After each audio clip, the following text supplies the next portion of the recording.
సుప్రీంకోర్టుకు పోవడం, తర్వాత స్టేట్ గవర్నమెంట్ ఇంప్లీడ్ కావడం, ఇవన్నీ మీరు వార్తలు కూడా చూసి ఉంటారు. ఇంతగా పొద్దున లేస్తే ఏదో నిత్యం ఉషోదయంతో సత్యం నినదించుగాకని ఒక నినాదం పెట్టుకొని రాష్ట్రం మొత్తానికి ఒక నైతిక సూత్రాలను బోధిస్తా ప్రపంచంలో అతిపెద్ద దీనికి సంబంధించి ఏమంటారు ధర్మాలు అన్ని ధర్మాలు పాటించే వ్యక్తిగా సంస్థలుగా చెప్పే ఆ గ్రూప్ సంస్థలు ఏ పునాదుల మీద ఉన్నాయని తెలిస్తే ఎంతవరకు దీని లోతులు ఉన్నాయని చూస్తుంటే భయమేస్తుంది, ఆందోళన కలుగుతుంది. మన వ్యవస్థనే ఇంత ఇదిగా ఒక డొల్లరాగా తయారైందా ఇలాంటి వాటి వల్ల అనిపిస్తుంది. వాళ్ళు ఇచ్చే ఇన్ఫ్లుయెన్స్ కేవలం ఒక ఎవరన్నా ఆర్థిక ఉగ్రవాదులు లేక ఇంకొకరు పరారీలో పోయిన వాళ్ళు ఉన్నారు, లేకుంటే మాఫియా డాన్లు ఉన్నారు. వాడు చట్టానికి దూరంగా ఉండి అక్రమాలు చేయడం వేరు, అక్కడ ఎదగడం వేరు.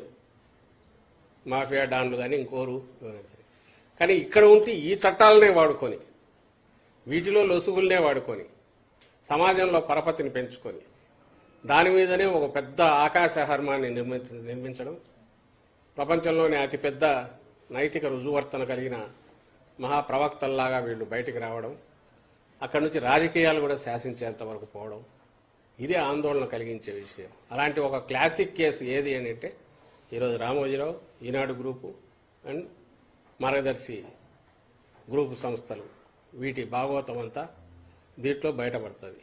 అంటే ఫ్యూచర్లో మన చట్టాలు చేసుకున్నా ఎంత జాగ్రత్తగా ఉండాలి, లేదా ఇలాంటి వాటికి అవకాశాలు ఎట్లున్నాయనేది మొత్తం తెలిపే క్లాసిక్ కేసు అవుతుంది ఇది హిస్టారికల్ దీనికి సంబంధించి.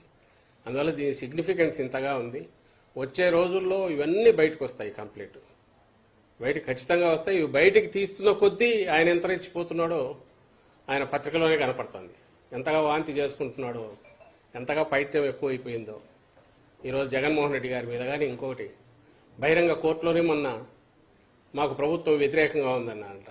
అంటే సుప్రీంకోర్టు ఆయన జడ్జీలు అన్నారట మీరు ప్రభుత్వానికి వ్యతిరేకంగా ఉన్నారు కదా అని. నువ్వు ఏ రోజున నిష్పక్షపాతంగా ఉన్నావా?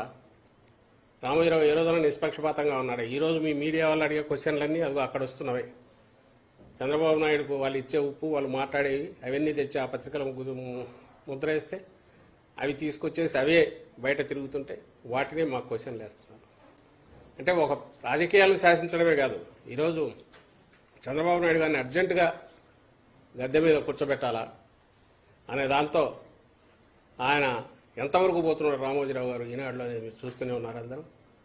నిన్నటికి నిన్న కూడా ఎక్కడైనా ఈ వార్త కనపడిందా? ఇంత పెద్ద వార్త, దానికి కూడా మళ్ళీ ధైర్యం లేదు. నిజంగా నిష్పాక్షికంగా కాదు, మామూలుగా ఉండే పేపర్ అయినా సరే పొద్దున లేస్తే ఈనాడు రీడర్ చూసినా కూడా ఇంకో దగ్గర ఎక్కడో చోట తెలుస్తుందిగా, ఇదిగో మేము మాట్లాడిన ద్వారా తెలుస్తుంది మార్గదర్శి కేసు ఏదో పెద్దది వచ్చిందని.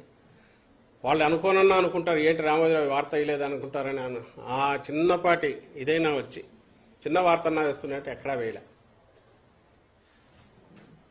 తాను ఏదైతే అబద్దాలు అనుకున్నాడో అవే బ్యానర్ల కింద వేస్తున్నారు, వాటినే మొత్తం తెచ్చేసి రుద్దుతున్నారు. ఈరోజు ఈ ఎన్నికలను కూడా ఇప్పుడు 24 ఎన్నికలను కూడా ఇన్ఫ్లుయెన్స్ చేసి శాసించాలని ట్రై చేస్తున్నాడు. కానీ జనం అన్నీ గమనిస్తున్నారు.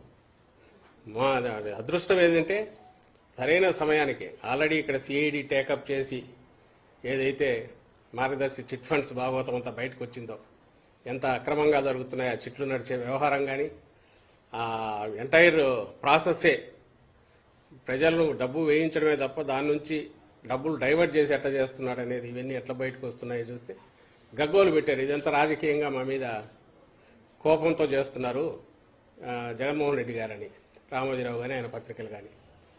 కానీ ఆఖరికి ఏమి ఇదవుతోంది? సుప్రీంకోర్టు కూడా ఈరోజు ఇచ్చిన డైరెక్షన్తో ఈయన లోపం పూర్తి రామోజీరావులో ఉంది, ఆయన వ్యవస్థల్లో ఉంది.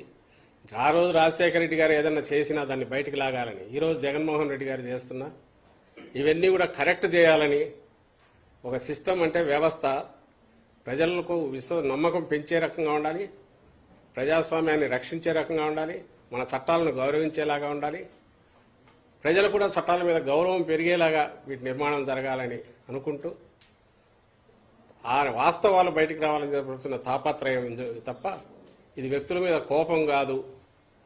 ఆ దీంతోనే మార్గదర్శి చిట్ ఫండ్స్ మీద పోయినా మన Chandrababu Naidu skill development scam అయినా బయటికి తీసుకొస్తున్నాం అనే వాస్తవం ఈరోజు ఇది కూడా బయటికి రావడం ద్వారా ప్రజల్లోకి బాగా పోతుందని మేము భావిస్తున్నాం.